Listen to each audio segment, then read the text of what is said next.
Հարգելի գործընկերներ, ընդհանրապես հարց է առաջացնում ընդդիմության գործունեությունը, երբ սա արդեն որրորդ հայտարարության նախագիծն է, որը բնականաբար մեր ընդդիմադիր գործընկերները վստահ են, որ չի ընդունվելու եւ մերժվելու է ԿՊ-ի կողմից,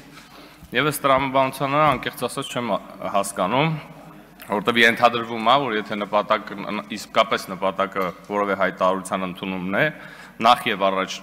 նախքան նախագծի շրջանառության մեջ դնելը, տրամաբանորեն պետք է քննարկվեր քաղաքացիական պայմանագրի, այսինքն մեծամասնության հետ, որպեսզի նախագիծը ընդունվեր։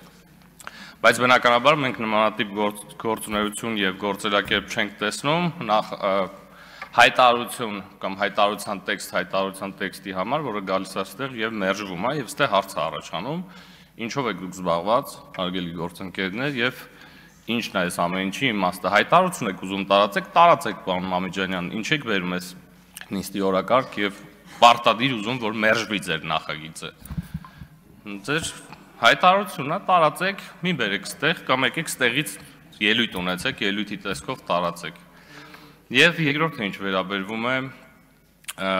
Գյումրի քաղաքում տեղի ունեցածի հետ կապված եւ պարոն Մինասյանի ելույթի հետ կապված,